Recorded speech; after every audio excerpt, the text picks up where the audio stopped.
Good morning everyone and welcome to my YouTube channel English by Anupam Sharma. तो आज हम आपको बता दें कि आज हम एक ऐसा टॉपिक पढ़ाने वाले हैं जिसमें आपको कोशिश करेंगे सिर्फ एक वीडियो में आपकी सारी प्रॉब्लम्स क्लियर हो जाएंगी। इंग्लिश के मामले में अगर देखा जाए, इंग्लिश लैंग्वेज के बारे में कन्वर्सेशन, रिटेन, जो कुछ भी है बात अगर इंग्लिश की आती है या कहीं पर भी हो, तो बिना वर्ब के सेंटेंस पॉसिबल नहीं है।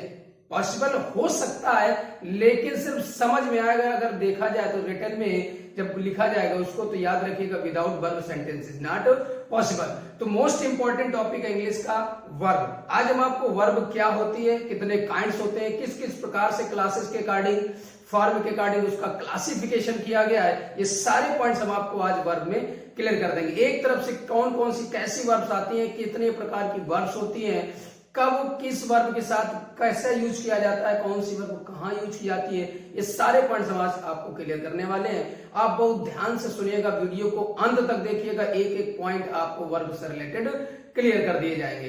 तो याद रखिएगा कि आपको बीच में वीडियो छोड़ना नहीं है, बहुत ही इंपॉर्टेंट पॉइंट है। वर्ब, बिना वर्ब के कुछ भी पॉसिबल नहीं है, इसलिए इंग्लिश में वर्ब का बहुत ही ज्यादा इंपॉर्टेंस होता है।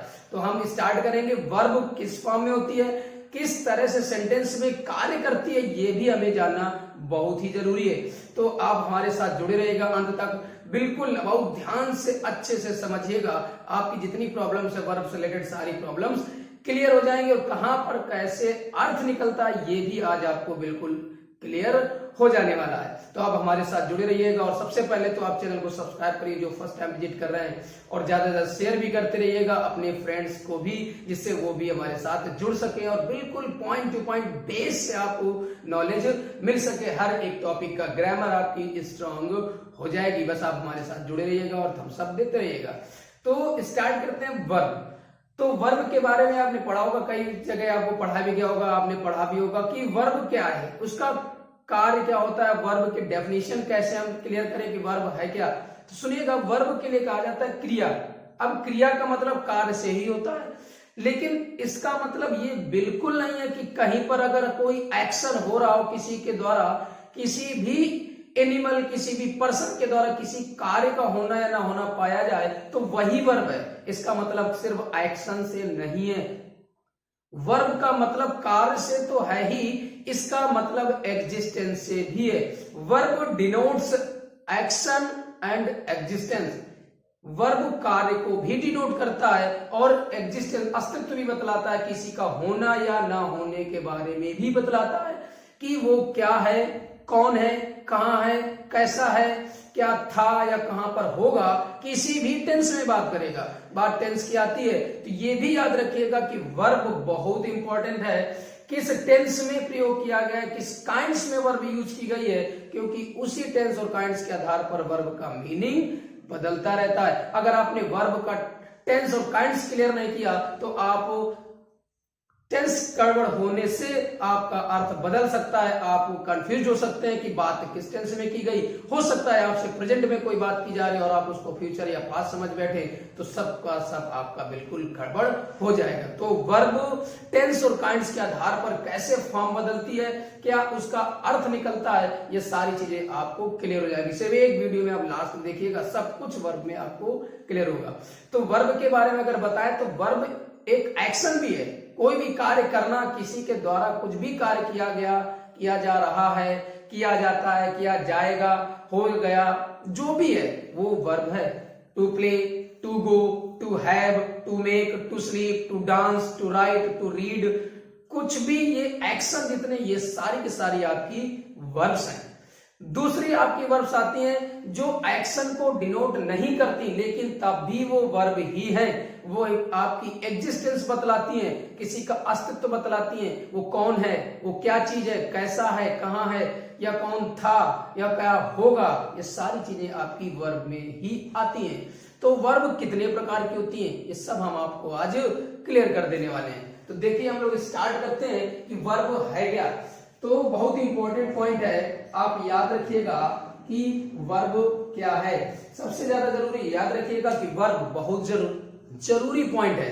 क्रिया छोटा सा वर्ड है, सिर्फ 4 लेटर का एक वर्ड है वर्ब, लेकिन आप याद रखिएगा विदाउट वर्ब कुछ भी पॉसिबल नहीं है। ना तो हम कुछ समझ सकते हैं, ना तो कुछ बोल सकते हैं, कहीं पर भी हो, वर्ब मस्ट है। तो अब देखिएगा, हम अगर बात करें वर्ब के बारे में, तो मैंने बताया वर्ब क्रिया है, क्रिया कार्य जिसे हम एक्शन बोलते हैं, और एग्जिस्टेंस, सब कुछ एक ही वीडियो में आपको क्लियर होगा। देखिए, अब अगर हम बात करें वर्ब की, तो वर्ब को दो भागों में डिवाइड किया गया है, वर्ब को दो पार्ट में डिवाइड किया गया। क्लासिफिकेशन अगर फॉर्म के आधार पर देखा जाए तो वर्ब के दो पार्ट है, एक है आपका फाइनाइट और दूसरा पार्ट है आपका नॉन फाइनाइट। फाइनाइट और नॉन फाइनाइट ये दो वर्ब आपकी हैं, सब कुछ इन्हीं का खेल है, सब पूरी की पूरी जितने भी वर्ब्स हैं सब इन्हीं के अंतर्गत आती हैं। आप बस ध्यान से समझिएगा, फाइनाइट और नॉन फाइनाइट। फाइनाइट और नॉन फाइनाइट मैंने वर्ड लिख तो दिया है, लेकिन अब आप ये कैसे समझेंगे कि फाइनाइट वर्ब क्या है और नॉन फाइनाइट वर्ब क्या है? ध्यान से सुनिएगा, ऐसी वर्ब्स ये सब के सब आपकी एक्शन वर्ब है। ये भी याद रखिए, जो मैंने यहां लिख रहा हूं ये एक्शन वर्ब से पहले आपके जितने पॉइंट्स है वो क्लियर कर रहा हूं कि ऐसी वर्ब जो सेंटेंस का टेंस बदलने से, सब्जेक्ट का नंबर या पर्सन बदलने से अपने फॉर्म में परिवर्तन कर लेती हैं, फाइनाइट वर्ब कहलाती हैं। फिर सुनिएगा, the verbs which change its form according to the tense and kinds of the sentence or according to the number and person of the subject, क्या कहलाती हैं? Finite verb. ऐसी क्रियाएं जो सेंटेंस का टेंस या काइंड बदलने से, टेंस काइंड का मतलब क्या है? प्रेजेंट टेंस से पास्ट टेंस में बदल जाए या फ्यूचर में बदल जाए, आपस में कहीं बदल जाए। और काइंड्स का मतलब इंडेफिनिट से कॉन्टिन्यूअस, परफेक्ट, परफेक्ट कंटिन्यूअस, किसी भी तरीके से बदल जाए, या सब्जेक्ट सिंगुलर नंबर से प्लूरल नंबर में हो जाए, या सब्जेक्ट का पर्सन फर्स्ट पर्सन से सेकंड पर्सन या थर्ड पर्सन में बदल जाए, इनमें परिवर्तन होने से अगर वर्ब का फॉर्म बदल गया, दैट्स मीन वो वर्ब आपकी क्या कहलाएंगी? Finite verb. लेकिन जिसमें ऐसी वर्ब जिनमें सब्जेक्ट के नंबर पर्सन बदलने का, सेंटेंस का टेंस काइंड बदलने का कोई फर्क नहीं पड़ता है, वही कहलाती है आपकी नॉन फाइनाइट वर्ब। आपके सामने एग्जांपल है, जैसे लिख दिया जाए, यहां पर मैंने लिख दिया ही गोज टू स्कूल, फिर वहां पर मैंने देखो लिख दिया ही, दोबारा सेंटेंस लिखा वेंट टू स्कूल, यहां लिखा मैंने ही गोज टू स्कूल, फिर लिखा मैंने ही वेंट टू स्कूल, और फिर मैंने लिख दिया he is going to school. अब देखिएगा, यहां पर आपका सब्जेक्ट नहीं बदला, लेकिन वर्ब बदल गई। पहले गोज लिखा था, फिर वेंट हो गया, फिर इज गोइंग हो गया, वर्ब का फॉर्म बदल रहा है। यहां पर सब्जेक्ट नहीं बदला, लेकिन यहां पर देखिए सेंटेंस का टेंस बदल गया। ये प्रेजेंट टेंस में लिखा है, ये पास्ट टेंस में लिखा है। ये प्रेजेंट टेंस में प्रेजेंट इंडेफिनिट है, ये पास्ट टेंस में पास्ट इंडेफिनिट है, वर्ब की फॉर्म बदल गई। इसका मतलब ये वर्ब फाइनाइट वर्ब है। ये थर्ड सेंटेंस देखिए, फर्स्ट और थर्ड टेंस नहीं बदला, सेंटेंस का काइंड बदल गया, ये इंडेफिनिट था, ये कॉन्टिन्यूस हो गई, तुरंत गोज से गोइंग में चेंज हो गई, ये कहलाती है आपकी फाइनाइट वर्ब। और नॉन फाइनाइट वर्ब का मतलब है जिनमें सेंटेंस का टेंस बदलने से कोई फर्क नहीं पड़ता, सब्जेक्ट का नंबर या पर्सन बदलने से कोई फर्क नहीं पड़ता, वो क्या कहलाती है आपकी फाइनाइट, नॉन फाइनाइट वर्ब। इसे यहां पर एक और लिख दें, आई गो टू स्कूल। अब देखिए, यहां पर ही है, यहां पर आई, सब्जेक्ट का पर्सन बदल गया, थर्ड पर्सन से फर्स्ट पर्सन में आया, तुरंत गोज की जगह गो हो गया, जबकि टेंस और काइंड्स बिल्कुल सेम है। याद रखिएगा, फाइनाइट वर्ब है जो फॉर्म बदल देती हैं सब्जेक्ट के अकॉर्डिंग, सेंटेंस के टेंस काइंड्स के अकॉर्डिंग। दूसरा नॉन फाइनाइट, अब जैसे यहां पर लिख दिया जाए कि he likes reading novel. He likes, वो पसंद करता है, क्या पसंद करता है? रीडिंग, पढ़ना, नॉवेल, वो नॉवेल पढ़ना पसंद करता है। फिर मैंने यहां पर लिख दिया आई लाइक, मैं पसंद करता हूं रीडिंग नॉवेल, मैं नॉवेल पढ़ना पसंद करता हूं। फिर मैंने यहां पर लिख दिया दे लाइक्ड रीडिंग नॉवेल। अब देखिए, he third person present indefinite, singular number में लाइक्स लिखा है, I first person present indefinite plural number माना जाता है, तो तुरंत लाइक्स की जगह लाइक हो गया, वर्ब का फॉर्म बदल गया। ये देखिए आपका सिंगुलर था, ये प्लूरल हो गया, और यहाँ पर सब्जेक्ट भी बदला और टेंस बदल दिया, तुरंत लाइक्ड हो गया। तीनों जगह लाइक का फॉर्म बदल रहा है, बट आगे देखिएगा रीडिंग रीडिंग रीडिंग पढ़ना, ये है आपकी नॉन फाइनाइट वर्ब। तो नॉन फाइनाइट वर्ब का मतलब जिनमें सेंटेंस का टेंस बदलने से, सब्जेक्ट का नंबर या पर्सन बदलने से कोई फर्क नहीं पड़ता है, नॉन फाइनाइट वर्ब कहलाती है ये आपका। अब नॉन फाइनाइट वर्ब के भी आपके कई फॉर्म है, इसी प्रकार फाइनाइट वर्ब की आपके भी कई फॉर्म है। ओके, आगे बढ़ते हैं, देखिएगा तो यहाँ क्लियर समझिएगा किस प्रकार से आपको पहचानना है कि फाइनाइट और नॉन फाइनाइट वर्ब होती क्या है। क्लियर, आगे बढ़ते हैं। तो ये तो हमारा एग्जांपल से मैंने समझने की कोशिश की, आप लोगों को समझाया मैंने। अब देखिएगा कि अब इनके कौन कौन से पार्ट्स होते हैं, इनके अंतर्गत फाइनाइट और नॉन फाइनाइट को कैसे क्लासिफाई किया गया है, इनका क्या क्लासिफिकेशन है, अब आप ये देखिएगा। देखिए अगर हम फाइनाइट की बात करें तो अब इसके अंतर्गत अगर हम बात कर दें फाइनाइट में, तो याद रखिएगा यहां पर भी आपके दो पार्ट। अगर यहां पर हम बात कर दें फाइनाइट वर्ब और नॉन फाइनाइट वर्ब को, इसको अगर बांट दिया जाए तो इसमें भी अगर देखें तो इसके आपके दो पार्ट। कैसे, देखिए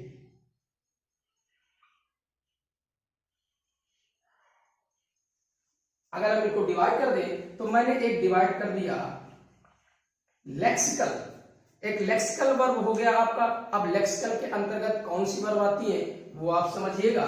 उसके बाद यहां पर मैंने डिवाइड कर दिया ऑक्सिलरी वर्ब, ऑक्सिलरी वर्ब। अब देखिएगा किस प्रकार से मैंने आपको यहां पर डिवाइड किया, लेक्सिकल वर्ब और ऑक्सिलरी वर्ब। लेक्सिकल वर्ब क्या होती है, ये एक तरह से यही फाइनाइट वर्ब है जहां पर आपका एक्शन वर्ब होती है, ये लेक्सिकल वर्ब कहलाती है, जो एक्शन कार्य करती है। एक्शन वर्ब, वर्ब क्या होती है, एक्शन वर्ब है जहां पर कार्य को दर्शाया जाता है, ये लेक्सिकल वर्ब आती है। और आपकी ऑक्सिलरी वर्ब, ऑक्सिलरी वर्ब के अंतर्गत क्या आता है ये भी आपको क्लियर होने वाला है। अब देखिए लेक्सिकल वर्ब की अगर बात करें तो यहां पर देखिएगा, अब इसको भी आपके दो पार्ट में डिवाइड कर दिया गया। एक होता है आपका ट्रांसिटिव वर्ब और दूसरा होता है आपका इंट्रांसिटिव वर्ब। ट्रांसिटिव वर्ब और इंट्रांसिटिव वर्ब, अब ये भी आपको ट्रांसिटिव इंट्रांसिटिव क्या है सुनिएगा। लेक्सिकल वर्ब का मतलब आपकी जो एक्शन वर्ब, कार्य करने वाली। लेक्सिकल वर्ब का मतलब क्या होता है, एक्शन वर्ब होती है जो कार्य को दर्शाती है, याद रखिएगा एक्शन को दर्शाती है, वो लेक्सिकल वर्ब होती है। अब एक्शन के अंतर्गत ये आपकी दो, ट्रांसिटिव और इंट्रांसिटिव। तो ट्रांसिटिव वर्ब क्या होता है, ट्रांसिटिव वर्ब का मतलब वर्ब जिनको ऑब्जेक्ट की आवश्यकता होती है वो कहलाती है हमारी ट्रांसिटिव वर्ब, सकर्मक विद ऑब्जेक्ट। ऐसी वर्ब जो अपना अर्थ कंप्लीट करने के लिए ऑब्जेक्ट पर डिपेंडेंट होती हैं, या ये कह सकते हैं जिन वर्ब्स को अपना अर्थ क्लियर करने के लिए, कंप्लीट करने के लिए ऑब्जेक्ट की आवश्यकता पड़ती है, वो क्या कहलाती है, ट्रांसिटिव वर्ब कहलाती है। और इंट्रांसिटिव वर्ब का मतलब होता है अकर्मक, that's mean verbs without object, मतलब वो सिर्फ और सिर्फ सब्जेक्ट और वर्ब से ही अपना अर्थ कंप्लीट कर लेते हैं, किसी भी प्रकार के कोई ऑब्जेक्ट की आवश्यकता नहीं पड़ती है, वो कहलाते हैं हमारे इंट्रांसिटिव वर्ब। याद रखिएगा, जैसे हम एक एग्जांपल लिख देते हैं ट्रांसिटिव वर्ब, इंट्रांसिटिव वर्ब। अब जैसे लिख दिया जाए ही गेव, ही गेव उसने दिया।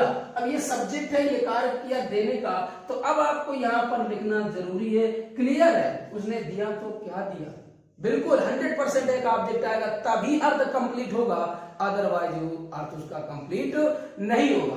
तो यहां पर एक आपका ऑब्जेक्ट का आना जरूरी है। और याद रखिएगा कुछ ऐसी वर्ब भी होती हैं जहां पर आपको दो ऑब्जेक्ट लिखने पड़ते हैं। दो, कौन कौन से ऑब्जेक्ट, एक डायरेक्ट ऑब्जेक्ट और एक इनडायरेक्ट ऑब्जेक्ट।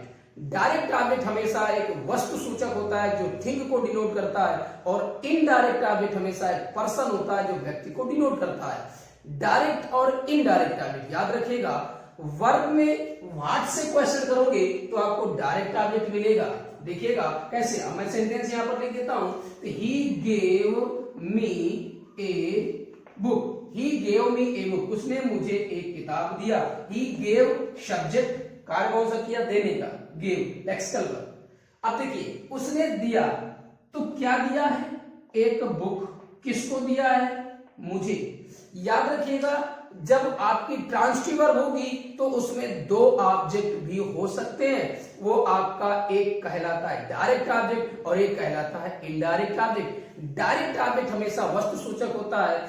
उस मेन वर्ब में, एक्शन वर्ब में व्हाट से क्वेश्चन करोगे, क्या से क्वेश्चन करोगे, डायरेक्ट ऑब्जेक्ट मिलेगा।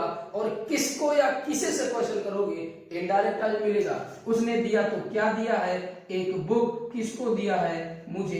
इनडायरेक्ट। तो एक बुक डायरेक्ट ऑब्जेक्ट और मी इनडायरेक्ट ऑब्जेक्ट। याद रखिएगा कि ऑब्जेक्ट का भी जानना बहुत जरूरी है। ये हमारी हो गई ट्रांसिटिव वर्ब। ऐसी वर्ब जिनका अर्थ वर्ब के साथ साथ, सब्जेक्ट के साथ साथ ऑब्जेक्ट पर भी डिपेंडेंट होता है, जो ऑब्जेक्ट के साथ मिलकर के ही अपना अर्थ क्लियर कर पाती हैं, वही कहलाती है हमारी ट्रांसिटिव वर्ब। और इंट्रांसिटिव वर्ब क्या होती है? इंट्रांसिटिव वर्ब का मतलब है जिनको अपना मीनिंग या अपना सेंस कंप्लीट करने के लिए किसी भी ऑब्जेक्ट की आवश्यकता नहीं पड़ती है, वही कहलाता है हमारा इंट्रांसिटिव वर्ब। जैसे एग्जांपल लिख दिया जाए कि सी डांसेस वेल। सी डांसेस वो नाचती है, वेल अच्छा, वो अच्छा नाचती है। यहां पर लिख दिया जाए कि ही वाज स्लीपिंग, वो सो रहा था। अब देखिए यहां पर सिर्फ एक्शन है, डांस, स्लीप, वो सो रहा था, वो अच्छा नाचती है। तो अब इसमें हमारा कोई ऑब्जेक्ट तो है नहीं कि क्या सो रहा था, क्या अच्छा नाचती है, किसको अच्छा, कोई मतलब नहीं। ये अर्थ कंप्लीट है। ही लाफ्ड, उसने हंस दिया। सी डांस्ड, उसने नृत्य किया। कंप्लीटेड। तो ऐसी वर्ब जो सब्जेक्ट के साथ ही अपना सेंस या मीनिंग कंप्लीट कर ले, ऑब्जेक्ट की कोई आवश्यकता नहीं पड़ती, वही कहलाती है हमारी इंट्रांसिटिव वर्ब। याद यही रखिएगा। कैसे पता चलेगा? आपको वर्ब में व्हाट से या होम से क्वेश्चन करना है, क्या से या किसको से क्वेश्चन करना है। अगर आंसर मिल जाता है समझिए ट्रांसिटिव वर्ब, आंसर नहीं मिलता इंट्रांसिटिव वर्ब। क्लियर? ये हमारी ट्रांसिटिव और इंट्रांसिटिव वर्ब होती हैं। ऐसी एक्शन वर्ब जिनमें ऑब्जेक्ट की आवश्यकता पड़ती है वो कहलाती है ट्रांसिटिव वर्ब, और जिनमें ऑब्जेक्ट की कोई आवश्यकता नहीं है वही कहलाती है हमारी इंट्रांसिटिव वर्ब। अब देखिए, अब आगे बढ़ते हैं हम लोग ऑक्सिलरी वर्ब की तरफ। तो ऑक्सिलरी वर्ब के कितने पार्ट हैं सुनिएगा। आपका हो गया प्राइमरी ऑक्सिलरी वर्ब, दूसरा हो गया मॉडल ऑक्सिलरी वर्ब, और तीसरा हो गया मार्जिनल। अब देखिए ये तीन आपकी वर्ब है, ध्यान समझिएगा। मैंने प्राइमरी, मॉडल और मार्जिनल तीन लिखी, ये सब आपकी ऑक्सिलरी के पार्ट हैं। कैसे? प्राइमरी ऑक्सिलरी वर्ब में आपकी तीन वर्ब्स आती हैं। अब इसके आकर देखा जाए तो प्राइमरी ऑक्सिलरी वर्ब में तीन वर्ब आती हैं। कौन कौन सी आती हैं? टू बी, टू डू और टू है। टू बी, टू डू और टू है। ध्यान से समझते चलिएगा, आपको वर्ब का एक एक पॉइंट क्लियर हो जाएगा कि वर्ब कहां से आई, और इन्हीं वर्ब से ही पूरी इंग्लिश इन्हीं वर्ब पर डिपेंडेंट है। विदाउट वर्ब पॉसिबल नहीं है कुछ भी। ये वर्ब कुछ लिमिटेड वर्ब है, और वही वर्ब कैसे कैसे अपना रोल प्ले करती हैं, किस किस सेंटेंस में किस प्रकार से उनका एक मेन बहुत ही इंपॉर्टेंस होता है, ये ध्यान से समझिएगा। तो लेक्सिकल में मैंने बता दिया एक्शन वर्ब आती है, ट्रांसिटिव, इंट्रांसिटिव। ऐसी वर्ब जिनमें ऑब्जेक्ट की आवश्यकता पड़ती है ट्रांसिटिव, ऑब्जेक्ट की आवश्यकता नहीं पड़ती है इंट्रांसिटिव। अब बात करते हैं ऑक्सिलरी वर्ब की। तो प्राइमरी, मॉडल और मार्जिनल समझिएगा ध्यान से। प्राइमरी ऑक्सिलरी वर्ब के अंतर्गत तीन वर्ब आती है, टू बी, टू डू और टू है। टू बी, टू डू और टू है। अब यही तीन मेन वर्ब हैं पूरी इंग्लिश में। अगर देखा जाए तो यही तीन मेन वर्ब हैं, बस इन्हीं पर सब कुछ डिपेंडेंट है, इन्हीं पर। ये कौन कौन से फॉर्म रखती है, इनके अंतर्गत क्या क्या आता है? तो वैसे अगर देखा जाए तो टू बी, इसका मतलब होना, टू डू करना, और टू हैव रखना। ये प्राइमरी ऑक्सिलरी वर्ब के अंतर्गत हम पढ़ रहे हैं, लेकिन याद रखिएगा ये एक्शन वर्ब की तरह भी कार्य करती हैं। बी एक्शन वर्ब की तरह भी कार्य करती हैं। डू, हैव, तीनों हेल्पिंग वर्ब। देखिए एक वर्ड आ गया हेल्पिंग वर्ब। ये ऑक्सिलरी वर्ब एक तरह से हेल्पिंग वर्ब ही होती है। हेल्पिंग वर्ब नाम क्यों पड़ा? अभी आपको क्लियर हो जाएगा। अब इसके अंतर्गत देखिएगा कौन कौन सी वर्ब आती है। इज, एम, आर, वाज और वर, ये हमारा होता है टू बी का पार्ट। अगर हम टू डू की बात करें तो टू डू के अंतर्गत आते हैं डू, डज और डिड, ये हमारा टू डू के अंतर्गत है। और टू हैव की अगर बात करें तो हैज, हैव और हैड, ये प्राइमरी ऑक्सिलरी वर्ब की वर्ब्स है। इसके अंतर्गत ये 3 वर्ब आती है और इनके ये फॉर्म है। याद रखिएगा टू बी अगर सेंटेंस में कहीं पर भी आता है, जैसे फिल इन द ब्लैंक्स में आया है, या कहीं पर भी अगर टू बी के फॉर्म की बात करें तो ये देखिएगा is, am, are present tense को शो करते हैं, वाज और वर पास्ट टेंस को शो करते हैं। Is, am, are present tense को शो करते हैं, वाज और वर पास्ट टेंस को शो करते हैं। टू डू की अगर बात करें तो डू और डज, डिड, डू और डज प्रेजेंट टेंस को शो करते हैं, डिड पास्ट टेंस की ओर इशारा करती है। जबकि टू हैव की अगर बात करें तो हैज और हैव प्रेजेंट टेंस के लिए यूज होता है, जबकि हैड पास्ट टेंस के लिए यूज होता है। क्लियर? ये सब आपके प्राइमरी ऑक्सिलरी वर्ब के अंतर्गत आती है। अब एक पॉइंट ध्यान सुनिएगा, यही आपकी जितनी वर्ब लिखी हैं ये स्वयं मेन वर्ब की तरह भी कार्य करती हैं, या हम कह सकते हैं लिंकिंग वर्ब की तरह कार्य करती हैं। उस कंडीशन में कोई कार्य नहीं होता है, किसी व्यक्ति के द्वारा कोई कार्य नहीं किया जाता, ये सब लिंकिंग वर्ब की तरह कार्य करती है। लिंकिंग वर्ब का मतलब एक वर्ड होता है लिंक, जोड़ना। सब्जेक्ट को कॉम्प्लीमेंट से जोड़ करके ये क्रियाएं अर्थ कंप्लीट कर देती हैं, तो लिंकिंग वर्ब की तरह कार्य करती हैं। और यही वर्ब हेल्पिंग वर्ब की तरह भी कार्य करती हैं मेन वर्ब का टेंस बतलाने में, मेन वर्ब का टेंस क्लियर करने में, काइंड्स क्लियर करने में ये क्रियाएं हेल्पिंग वर्ब का भी काम करती हैं। जैसे आप समझिएगा, यहां से लिख दिया जाए कि यहां पर लिख दिया Hemant is a doctor, Hemant is है ए डॉक्टर, हेमंत एक डॉक्टर है। फिर मैंने यहां पर लिख दिया जाए कि he is flying A kite. अब देखिएगा यहां लिखा हेमंत इज ए डॉक्टर, यहां लिखा ही इज फ्लाइंग काइट। दोनों सेंटेंसेज में इज का यूज किया गया, दोनों में इज का यूज किया गया, लेकिन एक जगह ये स्वयं वर्ब है, लिंकिंग वर्ब है। अगर हम इसको हटा दें तो अब आप नहीं अर्थ क्लियर कर पाएंगे। हेमंत डॉक्टर, हेमंत एक डॉक्टर, बस है, बन गया, था, बनेगा, डजंट क्लियर। जबकि नीचे अगर हम इसको हटा दें तो ये हमें तब भी क्लियर है कि ही एक काम कर रहा है पतंग उड़ाने का, ही पतंग उड़ाने का काम कर रहा है, कार्य जारी है, ये भी क्लियर है, आईएनजी फॉर्म लगा है, कॉन्टिन्यूअस है, ये भी क्लियर है। लेकिन सिर्फ क्लियर नहीं है तो क्या, टेंस। यहां पर हमें मालूम था कि सेंटेंस कॉन्टिन्यूअस में है, लेकिन यहां पर हमें इज लगाने से क्या क्लियर हो गया कि प्रेजेंट कॉन्टिन्यूअस है, टेंस क्लियर हो गया। तो टेंस तो यहां पर भी क्लियर करेगा, लेकिन ये लिंकिंग पर की तरह बिहेव करता है। जब इसको हम लगाएंगे तो ये अपने आप अर्थ क्लियर कर देगा।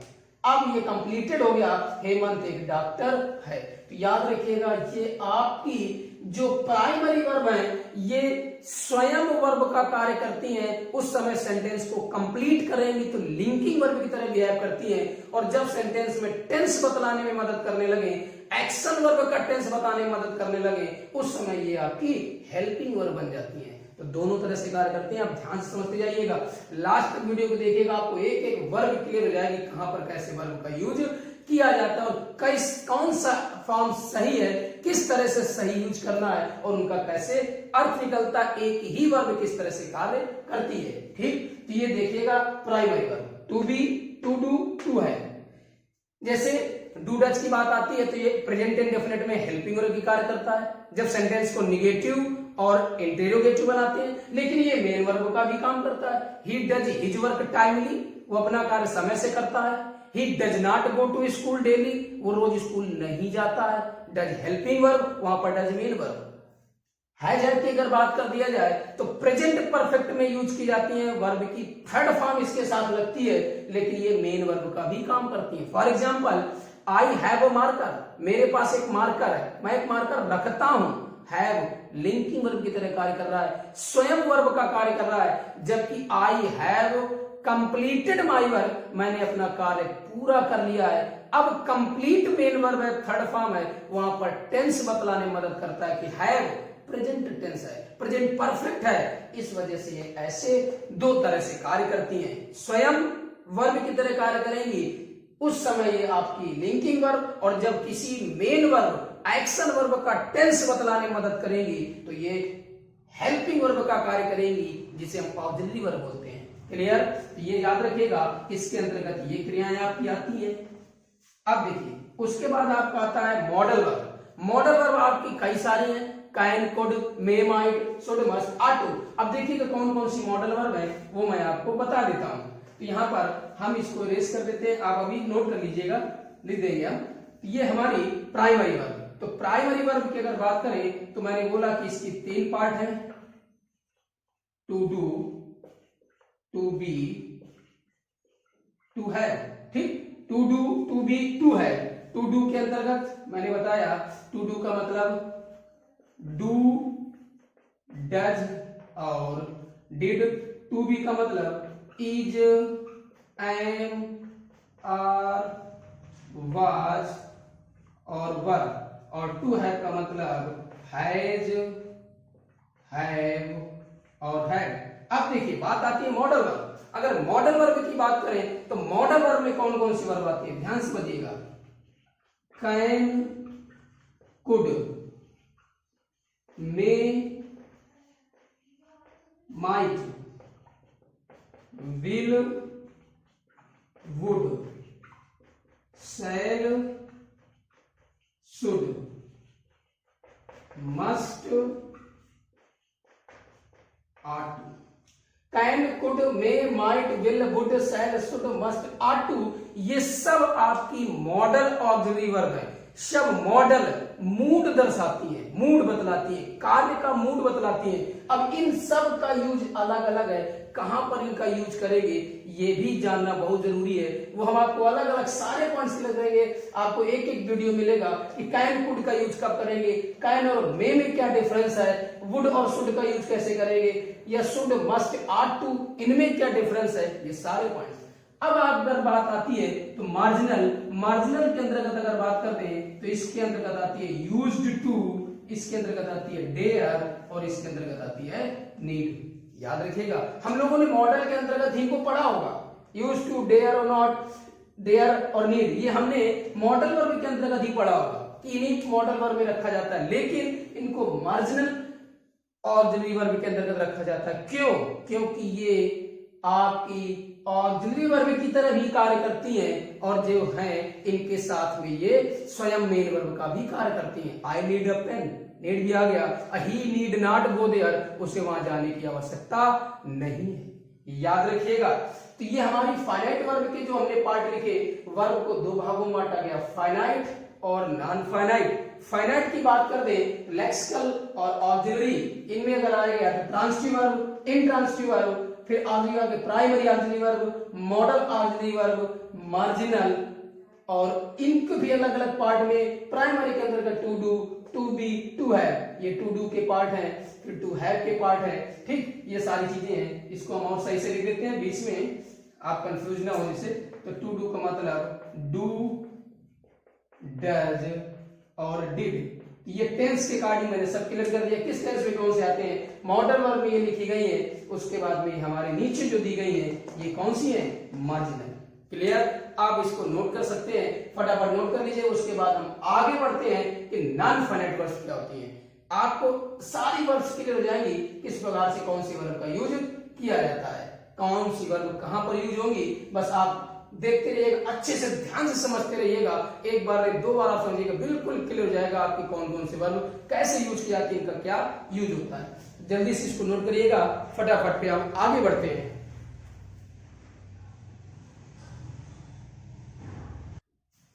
नोट हो गया? चलिए इसको रेस कर देते हैं। अब हम लोग आगे बढ़ते हैं। ध्यान सुनिए, हमने वर्ब में सिर्फ फाइनाइट के पार्ट बताए आपको, याद रखिएगा। फाइनाइट, एक बार मैं जल्दी से इसको रिपीट कर देता हूं, फिर आगे बढ़ता हूं नॉन फाइनाइट की ओर। लेक्सिकल, फाइनाइट वर्ब में आपको क्या होता है, लेक्सिकल और ऑक्सिलरी 2 भागों में डिवाइड कर दिया गया। जिसे हम ट्रांसटिव और इंट्रांसटिव जैसे जानते हैं। तो याद रखिएगा लेक्सिकल के अंतर्गत आता है ट्रांसटिव और इंट्रांसटिव। ट्रांसटिव वर्ब का मतलब ऐसी वर्ब्स जो आपको एक्शन को डिनोट करते हैं लेकिन उनके साथ ऑब्जेक्ट की भी आवश्यकता होती है, ट्रांसटिव वर्ब होती है। विदाउट ऑब्जेक्ट इनका मीनिंग या सेंस कंप्लीट नहीं होता है। इंट्रांसिटिव वर्ब का मतलब जिनमें ऑब्जेक्ट की कोई आवश्यकता नहीं होती है, वो अपना अर्थ सब्जेक्ट और वर्ब से ही कंप्लीट कर लेती है, कोई भी ऑब्जेक्ट की जरूरत नहीं पड़ती है। याद रखिएगा पता कैसे चलता है, वर्ब में व्हाट से क्वेश्चन करोगे डायरेक्ट ऑब्जेक्ट मिलता जो वस्तु होती है, हुम से क्वेश्चन करोगे इनडायरेक्ट ऑब्जेक्ट मिलेगा जो वस्तु होती है। ऑक्सिलरी वर्ब को तीन भागों में डिवाइड किया गया, primary auxiliary verb, model auxiliary verb और मार्जिनल। प्राइमरी ऑक्सिलरी वर्ब को तीन पार्ट में डिवाइड किया गया, टू डू, टू बी और टू हैव। टू डू ये मेन वर्ब की तरह भी काम करती है, डू, डिड, डन इसका थर्ड फॉर्म चलता है, बी, वाज, बी इसके भी फॉर्म चलते हैं, हैव के फॉर्म, हैव, हैड, हैड ये भी फॉर्म चलते हैं। मैंने एग्जांपल देके बताया भी था कि ये हेल्पिंग वर्ब की तरह कार्य करते हैं। जब टेंस क्लियर करना होता है ही, ये सब जितनी वर्ब है ये हेल्पिंग वर्ब की तरह काम करती है जब ये मेन वर्ब का टेंस क्लियर करती हैं, और ये स्वयं मेन वर्ब का भी काम करती हैं, जिन्हें हम लिंकिंग वर्ब कह सकते हैं या एक्शन वर्ब का भी काम करती हैं। याद रखिएगा to do, do does did, do does present tense, did past tense, to be is am are, is am are was were, is am are was were, तो ये is am are present tense है, was were आपका past tense है। To has है present tense है, had past tense है। Modal verb की बात करें, can, could, may, might, will, would, shall, should, must और आर टू, ये हमारी मॉडल वर्ब है। और मार्जिनल की अगर बात करें तो मार्जिनल के अंतर्गत आपकी ये वर्ब आती है, याद रखिएगा यूज टू, डेयर और नीड। ठीक, अब देखिए ये सब हमारी आपकी फाइनाइट वर्ब के अंतर्गत आती हैं, याद रखिएगा, इरेज कर दें। अब हमारा दूसरा जो पार्ट बचा है वो दूसरा पार्ट क्या है, नॉन फाइनाइट। तो अब नॉन फाइनाइट के अंतर्गत कौन कौन सी वर्ब आती हैं, नॉन फाइनाइट को कैसे क्लासिफाई किया गया है ये आप ध्यान से समझिएगा। देखिए अब नॉन फाइनाइट की अगर बात करें तो नॉन फाइनाइट में हमें कैसे डिवाइड किया गया है, अब इसको हम बीच में लिख लेते हैं। आप ध्यान समझिएगा कि हमारा वो तो फाइनाइट का पार्ट हो गया, अब हम नॉन फाइनाइट्स की बात करें तो नॉन फाइनाइट्स को कैसे डिवाइड किया गया है, याद रखिएगा। देखिए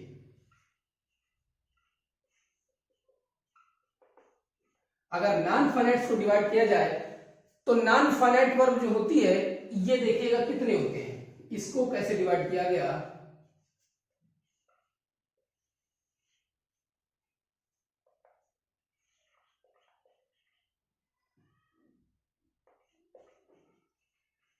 पहला हो गया जीरंड, दूसरा हो गया आपका इन्फिनिटिव और तीसरा हो गया आपका पार्टिसिपल। याद रखिएगा नॉन फाइनाइट वर्ब, मैंने पहले बताया था कि नॉन फाइनाइट जो वर्ब होती हैं इनमें सेंटेंस का टेंस काइंड्स बदलने से, सब्जेक्ट का नंबर पर्सन बदलने से कोई फर्क नहीं पड़ता, अपने आप में ऐसे ही रहती है। तो जीरंड ये हमारा पहला पार्ट, इन्फिनिटिव और ये पार्टिसिपल।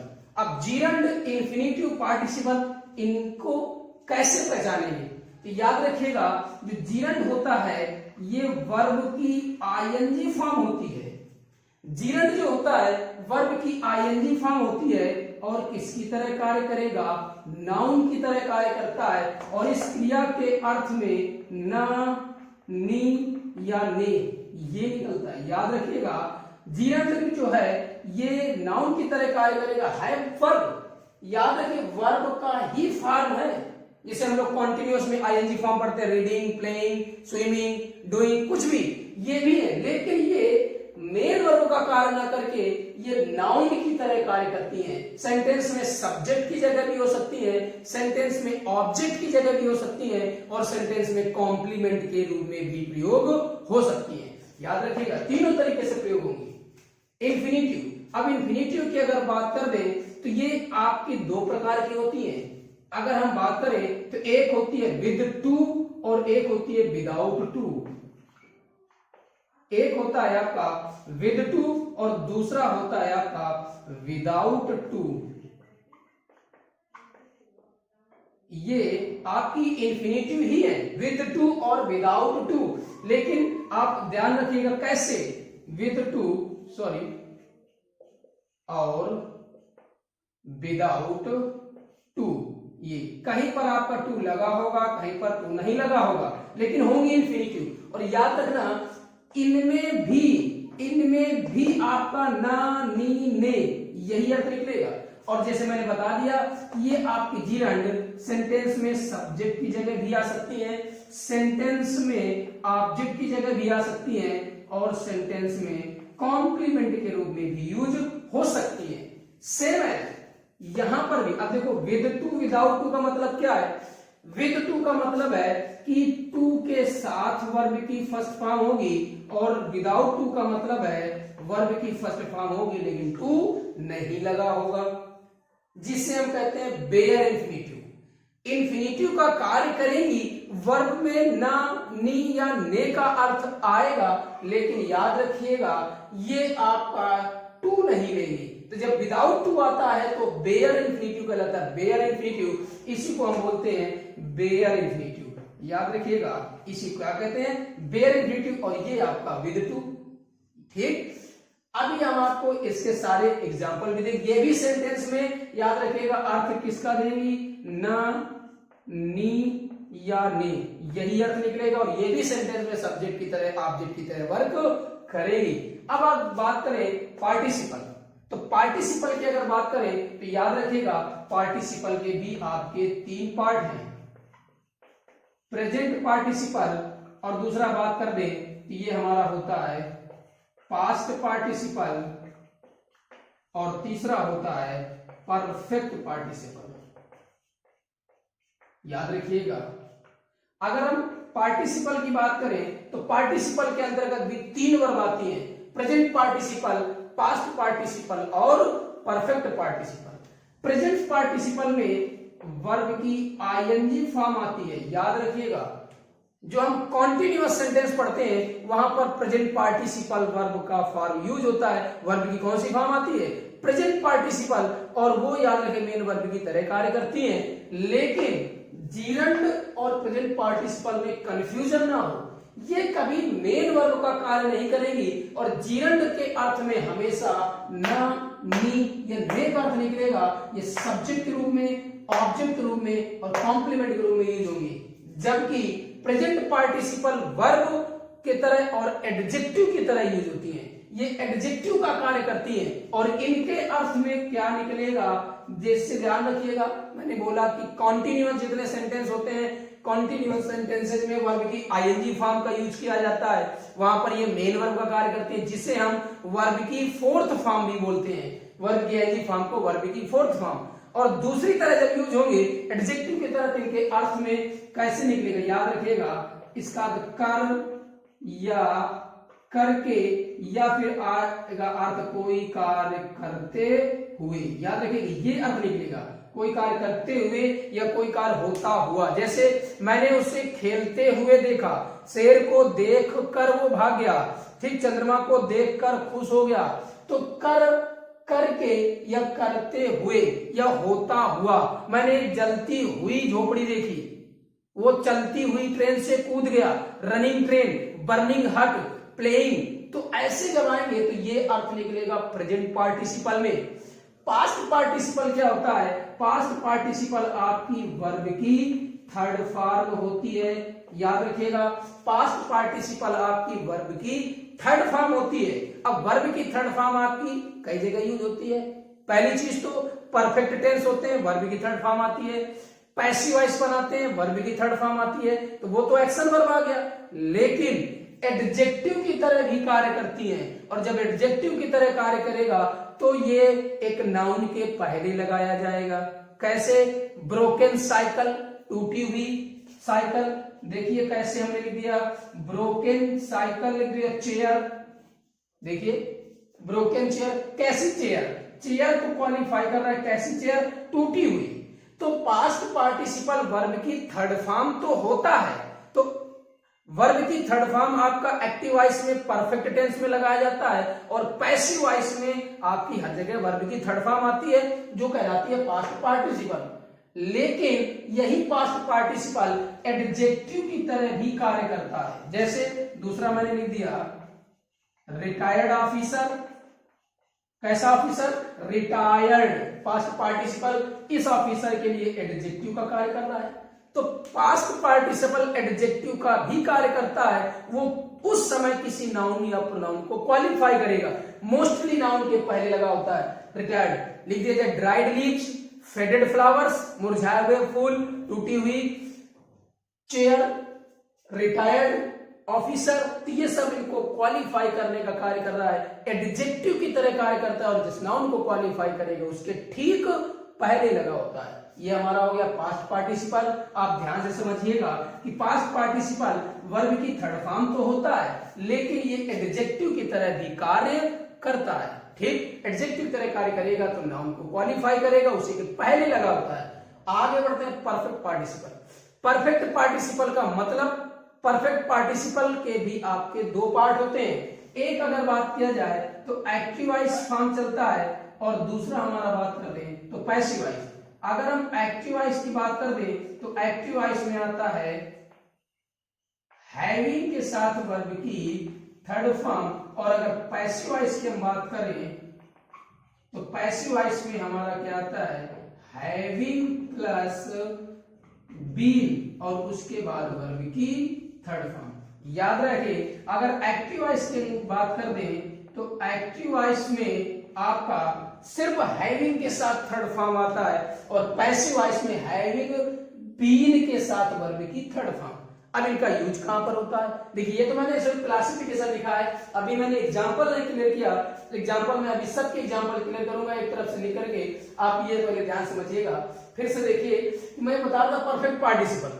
परफेक्ट पार्टिसिपल हैविंग के साथ वर्ब की थर्ड फॉर्म, और पैसिव वॉइस होगा तो हैविंग बीन के साथ वर्ब की थर्ड फॉर्म। यूज कहां पर होते हैं, हम सिंथेसिस में जब बात करें तो दो सेपरेट सेंटेंस को जोड़कर जब हम एक सिंपल सेंटेंस बनाते हैं तो वहां पर हमें पार्टिसिपल का प्रयोग करना पड़ता है। तीनों में से किसी का प्रयोग करके हम सिंपल सेंटेंस को बना सकते हैं, अलग अलग वाक्यों को जोड़कर एक वाक्य। परफेक्ट पार्टिसिपल कब यूज होता है, जब एक पर्सन एक कार्य पूरी तरह से कंप्लीट हो जाने के बाद में दूसरा कार्य करता है, तो जो कार्य पहले कंप्लीट हुआ उसको हैविंग के साथ थर्ड फॉर्म, फिर कॉमा, और जो काम बाद में हुआ वो ऐसे ही लिख दिया जाता है। हैविंग ईटेन फूड, खाना खाने के बाद, आई स्लेप्ट, मैं सो गया। Having eaten food, I slept, खाना खाने के बाद मैं सो गया। Having completed his work, he went to play, अपना कार्य पूरा करके या अपना कार्य पूरा करने के बाद वो खेलने चला गया। एक कार्य पूरी तरह से समाप्त हो जाने के बाद में दूसरा कार्य स्टार्ट होता है, तो जो कार्य पहले समाप्त हो गया उसी वर्ब की थर्ड फॉर्म के पहले हैविंग, और यहीं से वापस स्टार्ट कर देंगे, फिर कामा, और जो कार्य बाद में हुआ वो बाद में। पैसिव वॉइस होगा तो पैसिव वॉइस में कार्य किसी के द्वारा किया गया, उसके बाद दूसरा कार्य हुआ। जैसे having been done the work, having been done the work, कार्य खत्म होने के बाद दे वेंट टू होम, वे घर चले गए। तो कार्य खत्म होने के बाद क्लियर नहीं है कि किसने काम खत्म किया, कार्य खत्म हो गया, किसी के द्वारा भी किया गया होगा, तो having been done the work, comma, they went home, वे घर चले गए।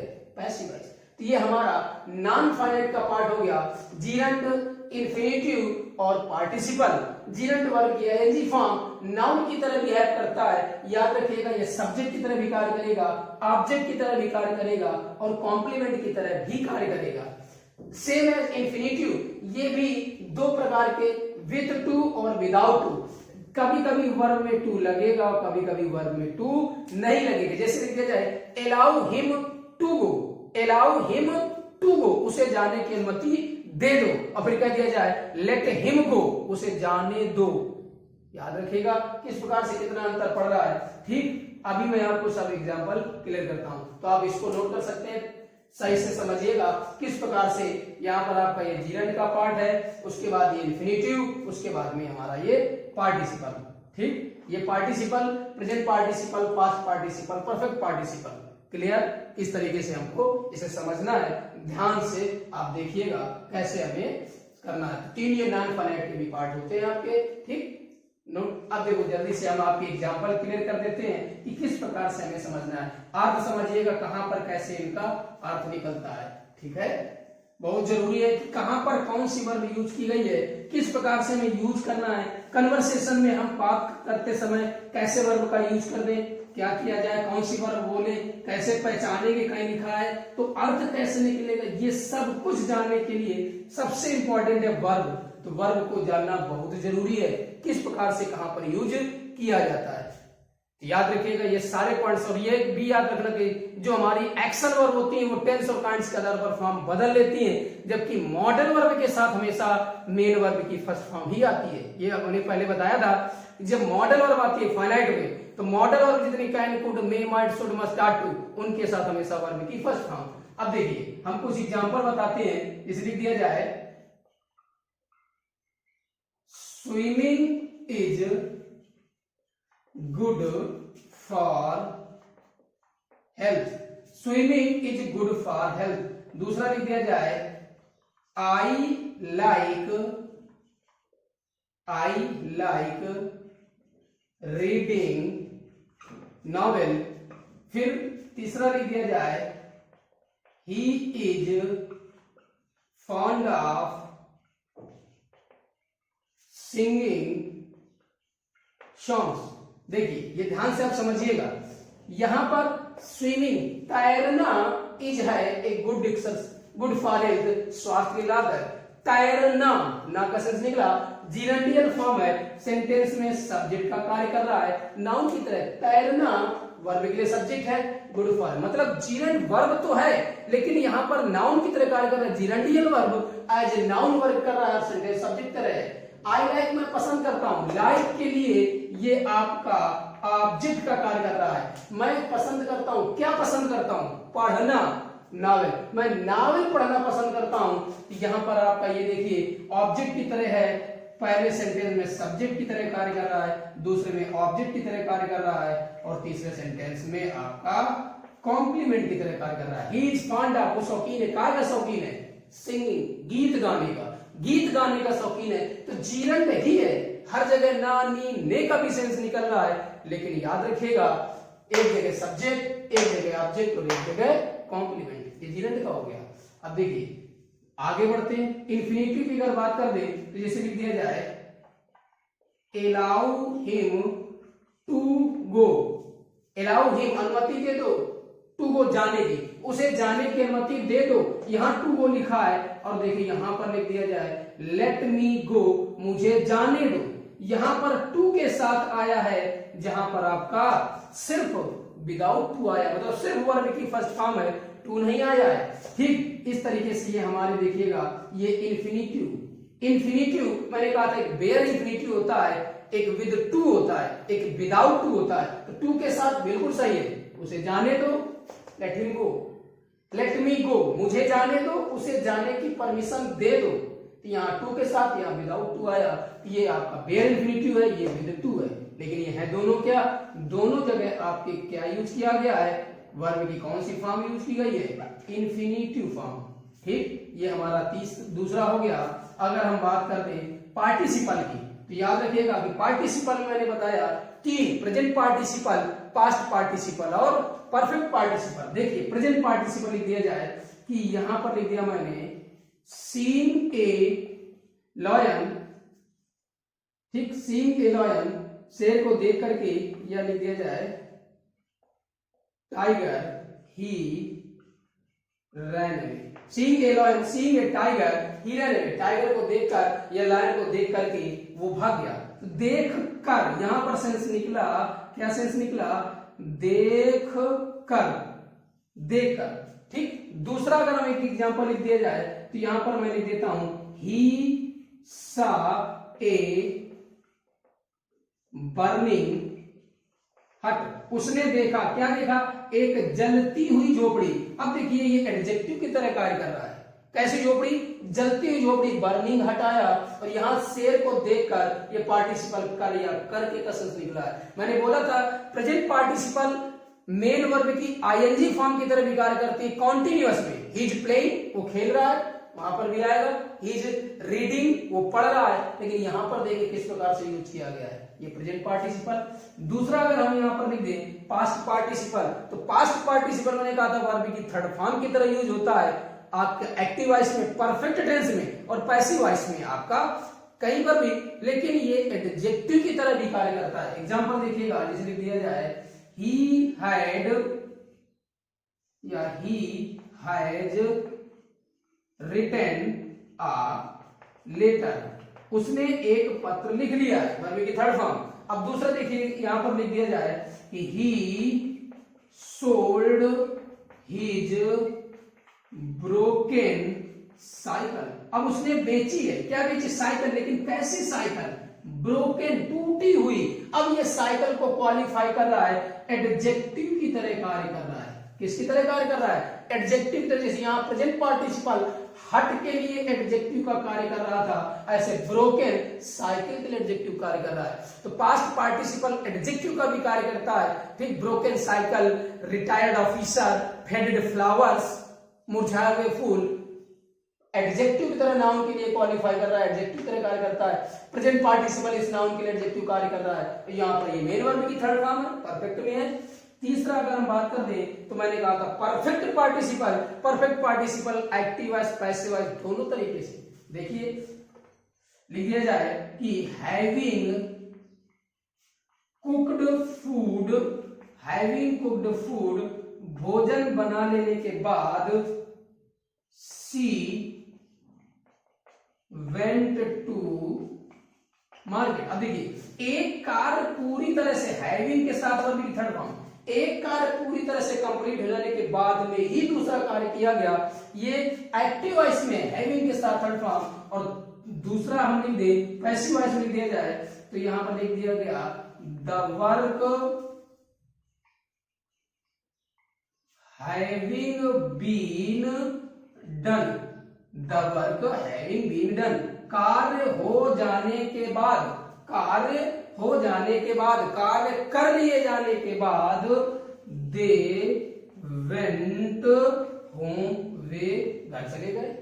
क्लियर? यहां हैविंग के साथ थर्ड फॉर्म एक्टिव वॉइस, यही पर्सन है जिसने खाना बनाने काम कंप्लीट किया और उसके बाद मार्केट गई। लेकिन यहां पर कार्य पूरा कर लेने के बाद, कार्य हो जाने के बाद, नहीं पता कार्य किसके, कार्य किया गया किसी के द्वारा, पैसिव वॉइस, उसके बाद में घर चले गए। हैविंग बीन के साथ थर्ड फॉर्म पैसिव वॉइस। ये हमारे देखिए आपका जो नॉन फाइनाइट्स थे उसके एग्जांपल ऊपर जीएंड के, फिर इंफिनिटिव के, फिर पार्टिसिपल के। क्लियर?